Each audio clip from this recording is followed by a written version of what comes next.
ఘనంగా స్వాగతం మనందరూ తెలియజేయాలని కోరుకుంటున్నాను. ఒకసారి చప్పట్లతో అందరూ స్వాగతం పలకాలని కోరుకుంటున్నాను.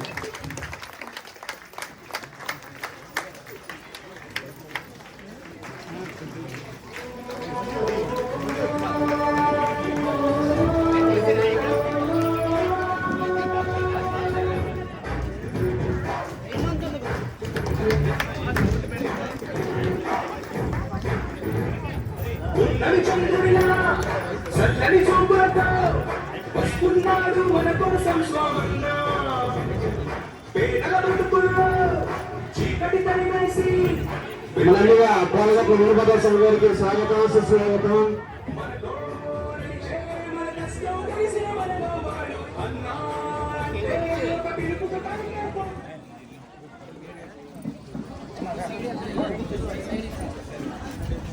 స్వాగతం.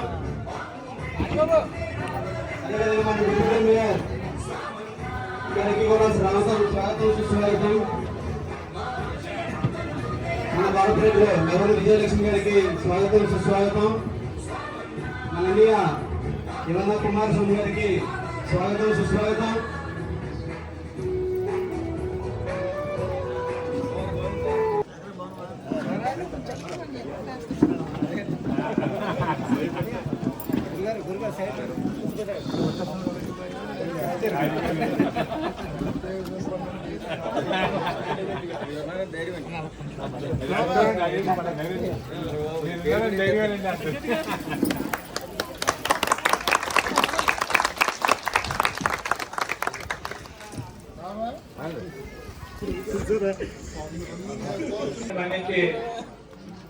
చాలా టైం అయినా ఇక్కడికి వచ్చి మన ప్రీతం నాయకులు కోలగట్ల వీరస్వామి గారికి స్పీచ్ విధాలని ఆతృతతో ఆకాంక్షతో ఇంతసేపు వెయిట్ చేసి మీరందరూ మా గౌరవించినందుకు మీ అందరికీ ముందుగా ధన్యవాదాలు తెలియజేస్తాను.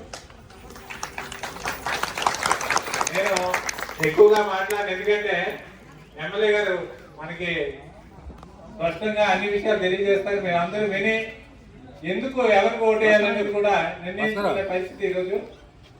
నేను ఒక విషయం చెప్తాను. పట్టణ 26వ వార్డు సోదర సోదరి మనందరికీ నమస్కారాలు. నేను కూడా ఎక్కువ మాట్లాడను. అయితే మనం ముఖ్యంగా ఓటు వేసేటప్పుడు చూడవలసింది అభివృద్ధి, సంక్షేమం, పరిపాలన. ఎవరైనా సూచన సలహా ఇచ్చినట్టయితే బాగుంటుంది. ఎందుకంటే మన వార్డులో జరుగుతున్న కార్యక్రమాలన్నీ మీరు చూస్తున్నారు.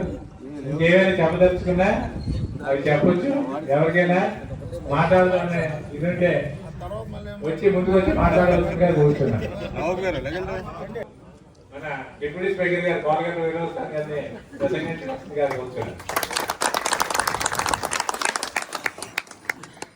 సభాధ్యక్షులు వైఎస్ఆర్ కాంగ్రెస్ పార్టీ సీనియర్ నాయకులు యవన కుమారస్వామి గారు, అలానే సోదరి నగర మేయర్ విజయలక్ష్మి గారు, అలానే నగర డిప్యూటీ మేయర్ చిరంజీవి లాయా యాదవ్, అలానే సోదరి వార్డు కార్పొరేటర్ విజయలక్ష్మి గారు, వార్డు అధ్యక్షులు మాధవ్ గారు, బొడ్డి సత్యనారాయణ గారు, అలానే కోఆప్షన్ మెంబరు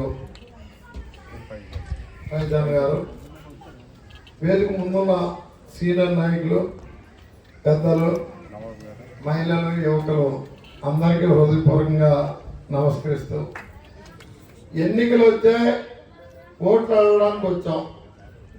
ఓట్లు అడిగే అర్హత ఉంచుకున్నావా, పాడు చేసుకున్నావా? మరి చెప్పాలి, గట్టి చెప్పాలి.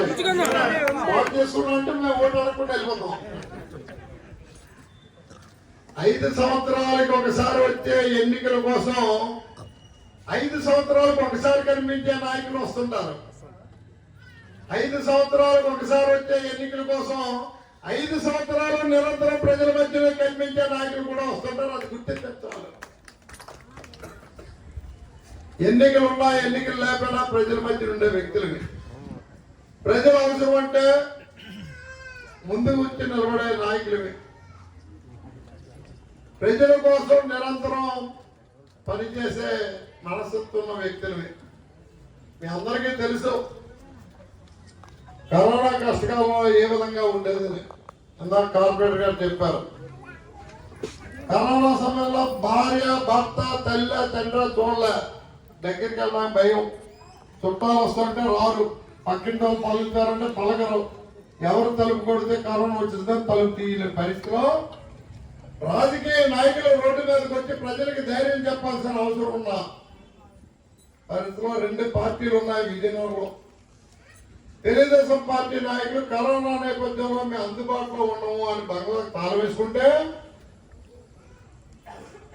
వైఎస్ఆర్ కాంగ్రెస్ పార్టీ నాయకులు కరోనా కష్టంలో అర్ధరాత్రి కూడా రండి, మేము వస్తాము, మేము సహకరిస్తామని పనిచేస్తాం.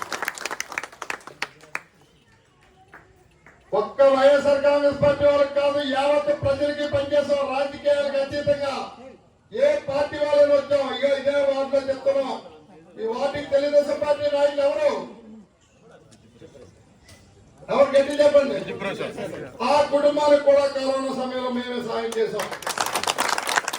ఎందుకు చెప్తున్నామంటే, ఇక మా మేనకోళ్ళు అవుతుంది విద్యుప్రసాద్ కూతురు రూప, ఆవిడికి కరోనా వస్తే నేనే సాయం చేశాను. రామకోటికి కరోనా వస్తే నేనే సాయం చేశాను. శంకర్ అల్లుడు పార్థిపురం వ్యక్తికి కరోనా వస్తే పార్థిపురం తెచ్చి హాస్పిటల్ మేమే చేస్తాం. ధైర్యంగా చెప్తున్నాం. విద్యుత్ ప్రసాద్ గారికి కరోనా టెస్టులు నేను చేయించాను. ఆయన మేనల్లు రాంబాబు గారు చనిపోతే సహకరించింది మేము. ఎందుకంటే ఇక్కడ విద్యుత్ ప్రసాద్ కుటుంబానికి చేశామని చెప్పడానికి కాదు, తెలుగుదేశం పార్టీ వాళ్ళకి కూడా మేమే సాయం చేస్తాము.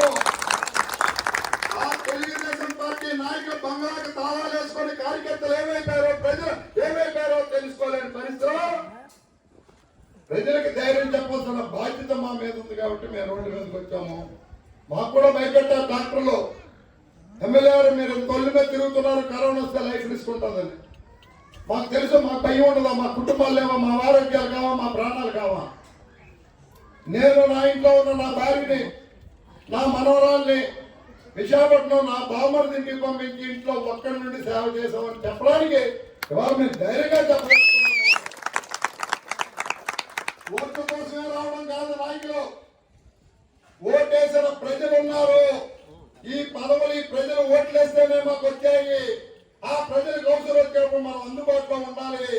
ఓటేసిన ప్రజలు ధైర్యంగా నిస్సంకోచంగా మన కలిసే అవకాశాన్ని కల్పించాలని ఆలోచన చేయాలి నాయకత్వం అనేది. ఆ పరిస్థితులు ఎవరు కల్పిస్తున్నారు అనేది మీరు కూడా ఆలోచన చేయండి.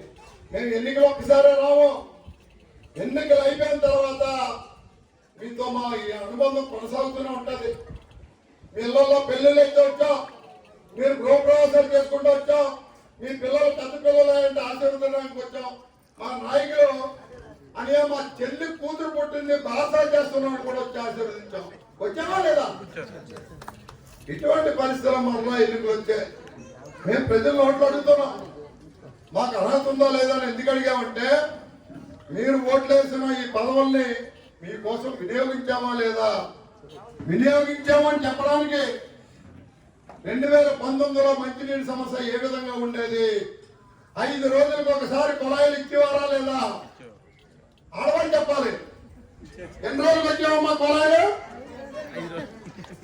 ఈ రోజు మంచినీటి సమస్య ఉందా అని అడుగుతున్నాం. 4 ఎండాకాలాలు గడితే 19, 20, 21, 22, 19, 20, 21, 22, 23, ఇది 24 5వ ఎండాకాలం. ఈ ఎండాకాలంలో కూడా మంచినీటి సమస్య రాదని ధైర్యంగా చెప్పగలుగుతున్నాం. ఎలా చెప్పగలుగుతున్నాం అంటే బాధ్యతగా ముందస్తు చర్యలు తీసుకున్నాం.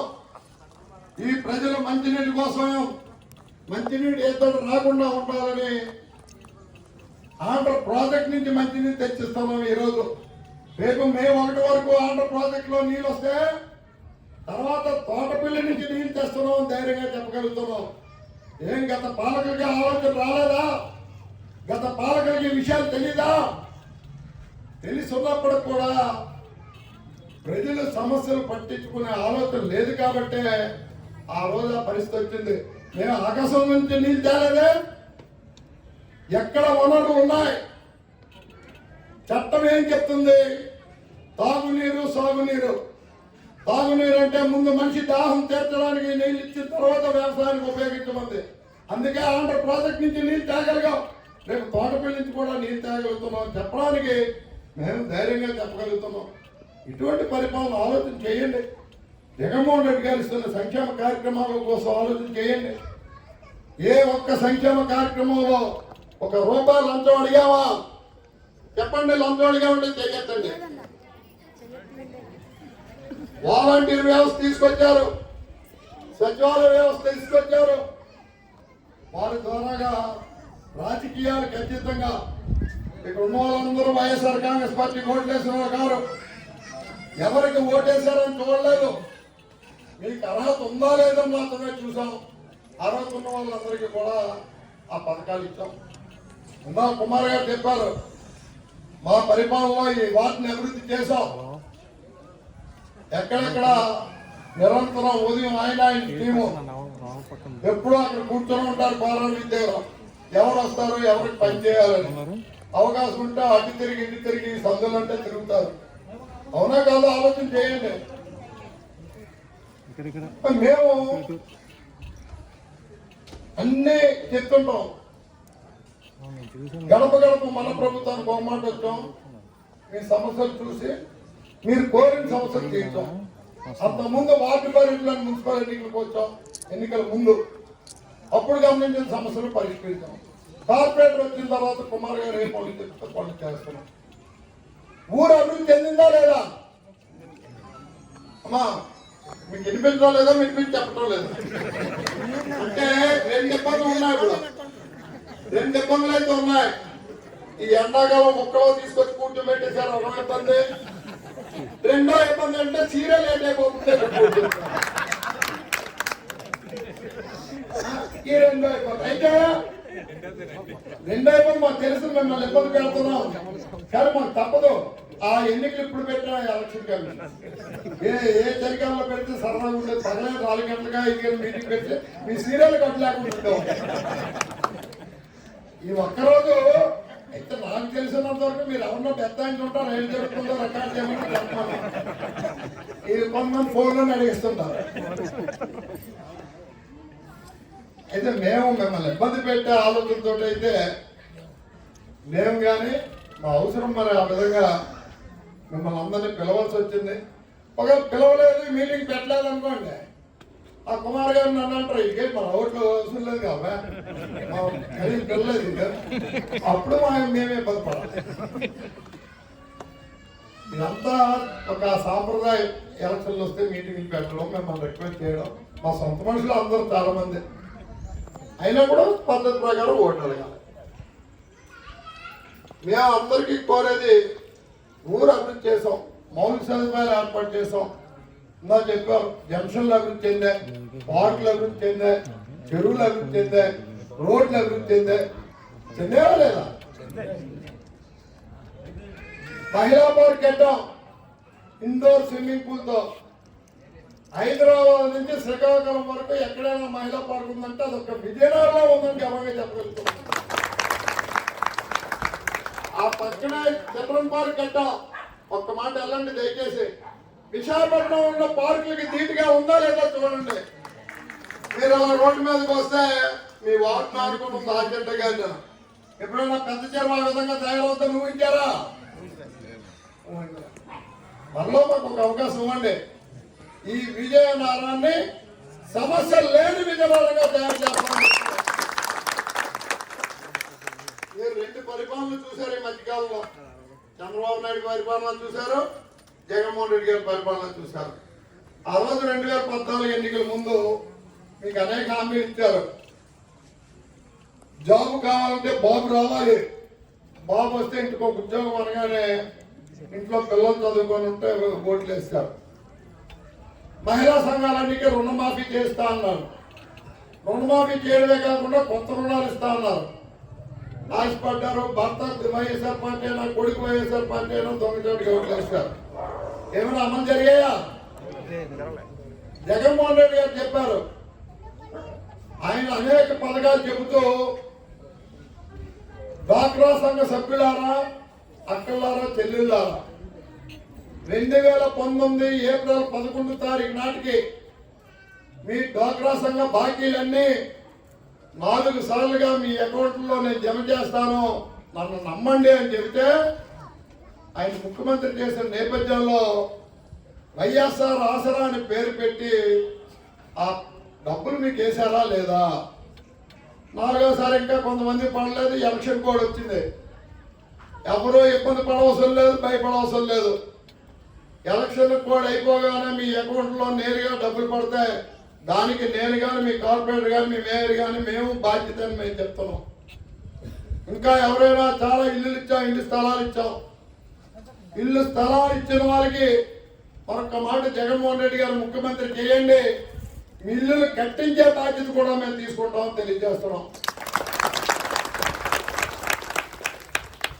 కొత్తగా అత్తమామతో విడిపోయిన కుటుంబం ఉండొచ్చు, అన్నదమ్ములిద్దరు విడిపోయిన కుటుంబం ఉండొచ్చు, కొత్తగా పెళ్ళి వచ్చిన కోడలు రేషన్ కార్డు వేరేగా ఉంటే వారు ఉండొచ్చు. వాళ్ళెవరికి ఇల్లు స్థలాలు ఇస్తుండవు కొత్త కాబట్టి వాళ్ళందరికీ ఇల్లు స్థలాలు ఇచ్చే బాధ్యత కూడా మేము తీసుకుంటాము.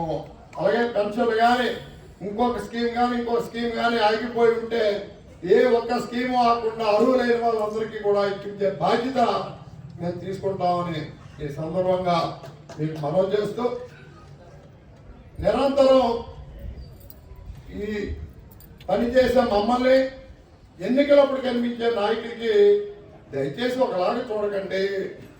పనిచేసిన వాడిని గుర్తిస్తే మరింత ఉత్సాహంగా పనిచేయగలుగుతాము. అంటే ఎన్నికలు వచ్చేసరికి అందరూ మాట్లాడతాం, అందరికీ అర్హత ఉంది, అవకాశం ఉంది. ఎవరైనా ఎన్ని మాట్లాడినా చెప్పచ్చు. చంద్రబాబు నాయుడు బోర్డు చెప్పేస్తున్నాడు, రుక్కి చేస్తున్నాడు ప్రజల్ని. ఎందుకు? 15 రోజుల వరకే కాబట్టి.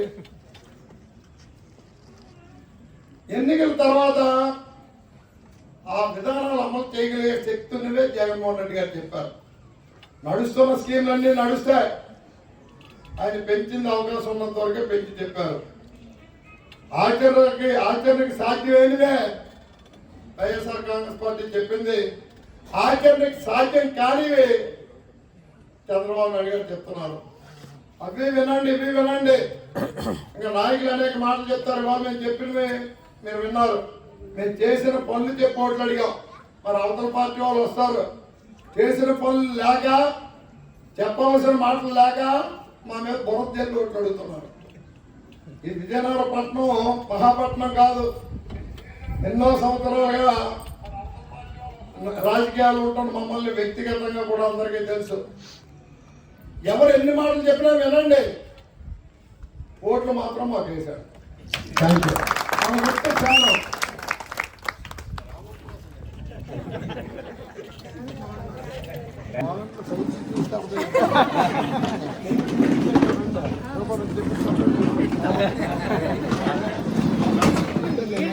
ఎవరు చేస్తారు